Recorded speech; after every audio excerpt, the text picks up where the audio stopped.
अस्सलामु अलैकुम वरहमतुल्लाहि वबरकातुहु। इन्नल हम्दुलिल्लाह नहमदुहु व नस्तईनुहु व नस्तगफिरुहु व नऊज़ु बिल्लाहि मिन शुरूरि अनफुसिना व मिन सय्यिआति अमालिना।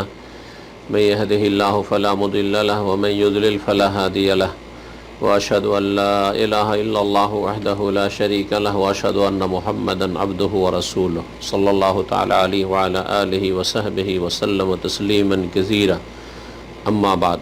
সম্মানিত শ্রোতা দর্শক মণ্ডলী, আল্লাহ রাব্বুল আলামিনের প্রশংসা এবং রাসূলুল্লাহ সাল্লাল্লাহু আলাইহি সাল্লামের উপর সালাতু সালামের পরে আজ 3রা মুহররম 1443 হিজরি মোতাবেক 12ই আগস্ট 2021 বৃহস্পতিবারের দিন গিয়ে জুমার রাতে আমাদের ধারাবাহিক প্রশ্নোত্তর পর্ব নম্বর 30 আমরা 20টারও বেশি প্রশ্ন নিয়ে আপনাদের সামনে এসেছি।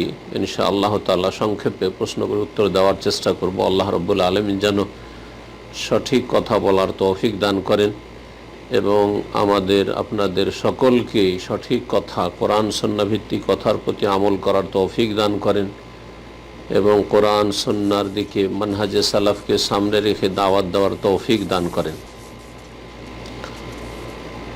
যেহেতু মুহররম মাস, সেই জন্য স্মরণ করিয়ে দেব। আল্লাহ রাব্বুল আলামিন স্মরণ করাতে বলেছেন মুমিনদেরকে, ওয়াযাক্কির ফাইন্না যিকরা তানফাউল মুমিনিন।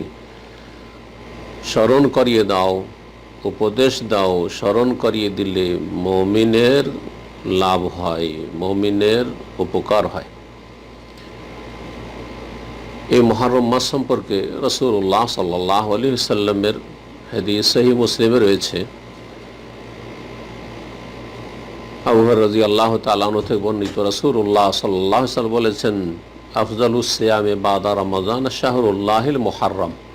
সবচাইতে উত্তম, সবচাইতে উৎকৃষ্ট, সবচাইতে ফজিলতপূর্ণ সিয়াম রোজা হচ্ছে বাদা রমাদান, রমজান মাসের সিয়ামের পরে শাহরুল্লাহিল মুহররম, আল্লাহর মাস যে মুহররম রয়েছে, আল্লাহর মুহররম মাসের সিয়াম, আল্লাহর মুহররম মাসের সিয়াম। এ হচ্ছে রাসূলুল্লাহ সাল্লাল্লাহু আলাইহি সাল্লামের হাদিস, সহিহ মুসলিম 1163 নম্বর হাদিস। এই হাদিস থেকে বোঝা যায় যে রমজান মাসের সিয়াম তো ফরজ, আর ফরজ ইবাদত সবচেয়ে উত্তম। আর তারপরে যতগুলি নফল সুন্নাত সিয়াম রয়েছে, তার মধ্যে সবচাইতে ফজিলতপূর্ণ উত্তম সিয়াম রোজা হচ্ছে মুহররম মাসের সিয়াম। বিশেষ করে মুহররম মাসের আশুরার সিয়াম, আশুরা 10ই মুহররম। এই 10ই মুহররমের সাথে সাথে ইহুদিদের বিরোধিতার জন্য 9 মুহররমও রাখবেন, যেটা উত্তম। এই 10ই মুহররমের সিয়াম সম্পর্কে রাসূলুল্লাহ সাল্লাল্লাহু আলাইহি ওয়াসাল্লামের সহিহ মুসলিমের হাদিস রয়েছে 1162 নম্বর হাদিস। রাসূলুল্লাহ সাল্লাল্লাহু আলাইহি ওয়াসাল্লামকে জিজ্ঞাসা করা হয় আশুরার সিয়াম সম্পর্কে, তখন তিনি বলেছিলেন, ইউকাফিরু সানাতাল মাদিয়া, গত 1 বছরের গুনাহ মাফ হবে। অন্য রিওয়ায়াতে রয়েছে, আহতাসিবু আলাল্লাহ ইউকাফিরা সানাতাল্লাতী ক্বাবলাহ, আমি আল্লাহর কাছে আশাবাদী যে গত যে বছরটি রয়েছে, গত বছর তার গুনহার মোচন করে দেওয়া হবে এই আশুরার 10ই মুহররমের সিয়ামের মাধ্যমে।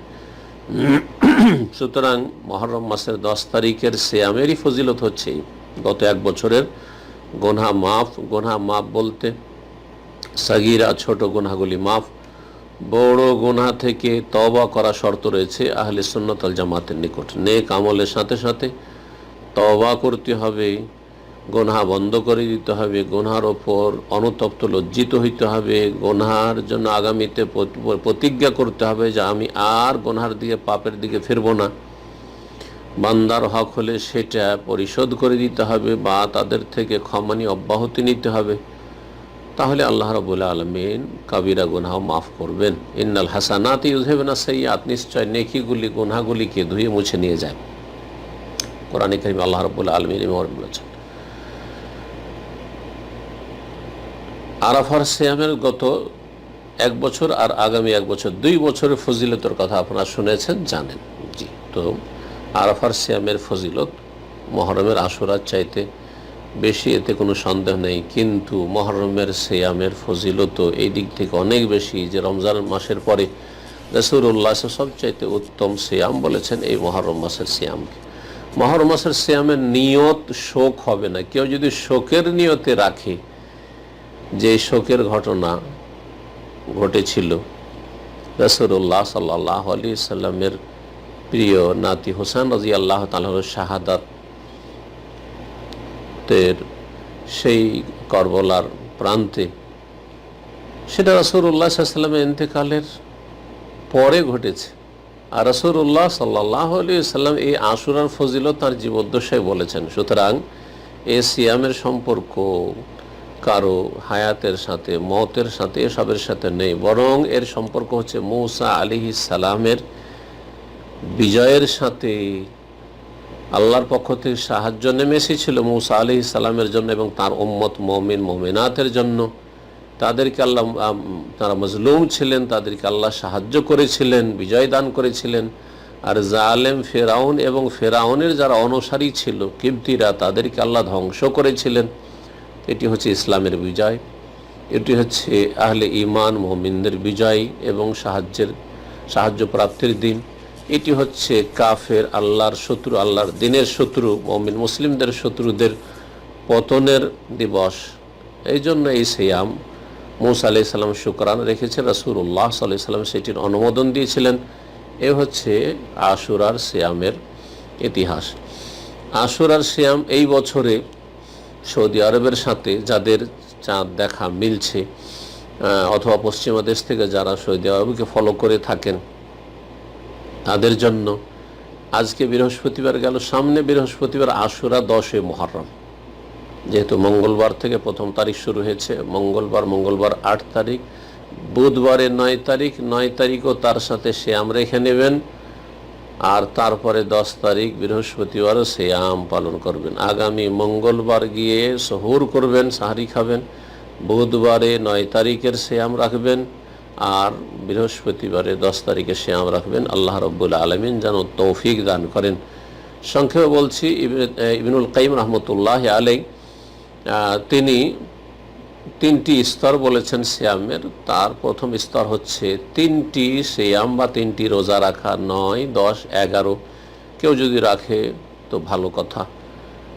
আর দ্বিতীয় স্তর হচ্ছে 9, 10, 10, 11 তুলনায় 9, 10 হচ্ছে উত্তম।